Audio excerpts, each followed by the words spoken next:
Okay, thanks for the introduction, and thanks everybody for being here today. And Zhiyan is my collaborator, and Professor Qingli is my advisor. And today I'm going to talk about how to use two-layer neural networks to solve nonlinear multiscale PDEs based on Schwarz method. So as we all know, that neural networks are powerful tools for high-dimensional data approximation, and in many real-world problems, the core difficulty lies in the high dimensionality of the underlying system. So, for example, in multi-scale problems, the median is typically very rough, and to solve this multi-scale problem using traditional method, we typically need a large number of grid points to achieve a prescribed accuracy and satisfy the stability condition. So typically, so let's say the small scale in the system goes to 0. The degrees of freedom of the system will typically blow up. So we can see. So that means the multi-scale problem is essentially a high-dimensional problem, and it is promising. It is possible to apply the neural network to solve these multi-scale problems. And actually, clearly using neural network to solve PDEs is not a new idea. And various approaches use the neural networks in various ways. The two main ideas to apply the neural networks to solve PDEs are to approximate a solution directly or the solution map for the PDEs. As far as we know, despite the evident promise of such approach, the use of neural network for multi-scale problems has yet to be studied. And in this work, we consider the fully nonlinear elliptic problem. Let's say that our omega is a bounded domain in a d-dimensional space, and the general nonlinear function f here depends on the small scale epsilon. And as the small scale epsilon goes to 0, this function f becomes highly oscillatory, and that makes the problem difficult to solve. Even though the problem has very large degrees of freedom, it is possible to reduce the dimension of the discrete system by utilizing the homogenization limit of the underlying PDEs. Let's just consider a general PDE with a small parameter epsilon, which is denoted by this n epsilon at u epsilon equal to f. And we also assume that as epsilon goes to 0, this nonlinear PDE has a asymptotic limit, and star u star equals to f. So on the numerical side, to solve this multi-scale equation using the traditional method, for example, the finite element or finite difference method, we need the number of grid points scale as epsilon to negative d as epsilon goes to 0, which will blow up as epsilon goes to 0. However, to solve the effective equation on the left, and to achieve an order 1 accuracy, we only need an order 1 number of grid points. So in other words, for the multi-scale equation on the left, the solution manifold lives in a high dimensional space whose dimension is of order epsilon to -d. But it's possible to compress the solution manifold up to an order epsilon arrow into a dimension, into a manifold that lives in a space of dimension order 1. So this argument implies that it is possible to compress some quantities in this very general multi-scale problem. So in this work, we apply a domain decomposition framework to solve this elliptic, nonlinear elliptic PDEs. So in a domain decomposition framework, the full domain problem is decomposed into multiple smaller problems that is supported on the small patches. And let's just restrict ourselves to the 2-dimensional problem and assume that the whole domain omega is a rectangle, and let's also assume that those small patches are also rectangles and they overlap with each other. And we say a patch is a neighbor of the patch omega m if it's on its left, right, or on the top or on the bottom. So in the domain decomposition framework, we first need to solve this local problem on each patch, and then we patch them together to obtain the global solution. So the key point is, how do we obtain the local boundary condition on each patch? So here we use the Schwarz iteration to obtain this local boundary condition Vms. So there are 2 key operators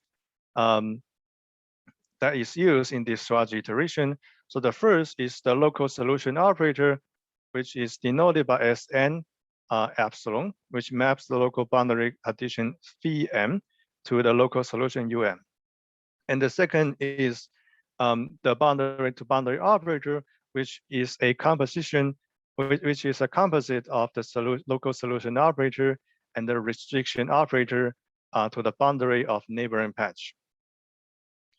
And in the Schwarz iteration, we made a guess at the very initial stage, and then in each iteration we solve the local problem on each patch, and because those patches are overlapped with each other, we will be able to update the boundary conditions using the local solutions. So if we do this again, we'll finally converge to the true local boundary condition we need, and then we can get the local solution and then the global solution. And as we can see, the major numerical cause for this Schwarz iteration lies in the evaluation of this solution operator that is the boundary to boundary operator. So that is, say, if we can compress, if we can get an efficient representation for this boundary to boundary operator, we can get a very efficient implementation of this Schwarz iteration. So here, so on the discrete level, so on the discrete level, this boundary to boundary Q epsilon is a high dimensional function that maps points living in a order epsilon inverse dimensional space to another point living in this order epsilon inverse dimensional space. So even though the input and output dimension of this operator Q epsilon is extremely high when epsilon goes to 0, this operator is actually of low dimension, and it is possible to be compressed. So the graph here shows the singular value decomposition of a linearized version of this boundary-to-boundary operator Q. So the next question is, what is the suitable compression mechanism for this operator Q epsilon? So maybe let's first take a look at some classical results for a neural network approximation. So let's just look at this simile case of two-layer fully connected neural network with edge hidden layers. And let's just assume that the activation function is ReLU. And we know it is well known that by a theorem by Baron in the 90s, the L2 arrow, the approximation error of neural network scales like 1 over square root of h, with h being the width of the hidden layer. So a nice feature of this theorem is that the approximation error of neural network is mostly relaxed function of the input and output space. And this makes neural network a perfect fit to learn this high-dimensional operator Q epsilon. And so in our work, we use neural network to approximate this boundary-to-boundary operator Q epsilon.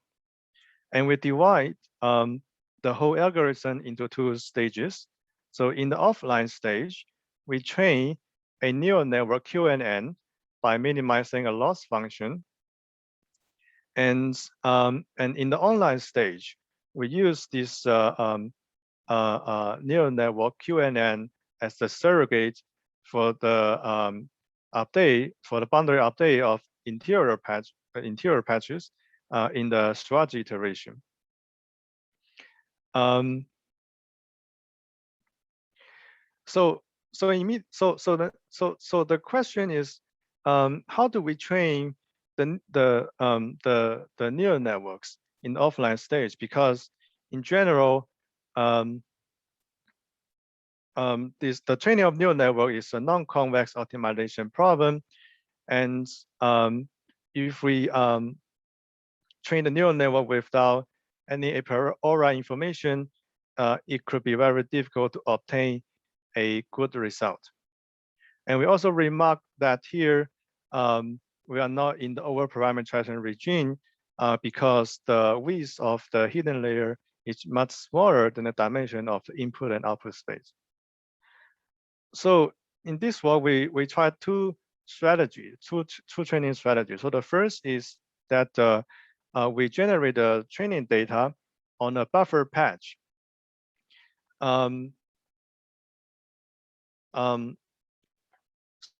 So because the existence of this buffer patch, we were able to damp the boundary layer effect for this elliptic equation. And so that the training data is more similar to the case that we're going to use in the global solver. And the second point is that due to the existence of buffer zone, even though the input and output space both live in high dimensional space, they tend to be very smooth in the interior, so that the intrinsic dimension of this input and output data is actually not very big. And the second strategy we are going to use is to choose a gradient initial points for the gradient descent type algorithm. And to do this, we first try to linearize the elliptic, the fully nonlinear elliptic operator, and obtain a boundary-to-boundary operator QL for this linearized equation. And then And then we are going to initialize our neural network using this linearized boundary-to-boundary operator QL.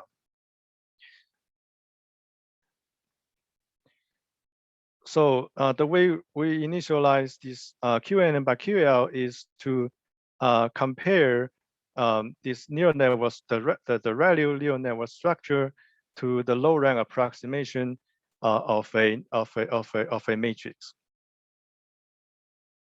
And let's look at two examples. So the first example is a semi-linear elliptic equation with a highly oscillatory media kappa. So we have a cubic nonlinear Chen here. We decompose the whole domain into 4 × 4 patches, and on each patch, the neural network is a function from 388 dimensional space to another 388 dimensional space, and we choose the number of neurons to be 80, which is much smaller than 388. And to initialize the neural network, we choose this linearized operator to be this linear elliptic equation without the cubic term. And as we can see in the graph here, the neural networks that is initialized by the SVD has a more recognizable structure compared to this naively initialized neural network, which is very random here, and there's no pattern. And we can, and this the graph here shows 3 solutions that is obtained by using this neural network as a surrogate in the Schwarz iteration, and we can see that the error is very small compared to the magnitude of the solution. And we can see that the error of SVD initialized neural network is much smaller than this naively initialized neural network, and the error is further decreased if we use a training data with buffer zone. And we also test this method in a P-Laplacian equation, and in this example, we decompose the domain into 8 × 8 patches. And in this case, we get a 2 times speed up in this method because for 8 × 8 decomposition, we have 36 interior patches, and which means that the boundary updating for the interior patches are almost negligible. Okay, to sum up, we use the neural network to learn the boundary-to-boundary map in the Schwarz iteration, and to obtain a good result in offline training stage, we incorporate a priori information into the training, and in the online stage, we use this neural network that obtained in the offline stage as surrogates of local solvers. Yeah, that's all for my talk. Thank you for your attention. Okay, thank you very much. So we have some time to have 1 or 2 quick questions.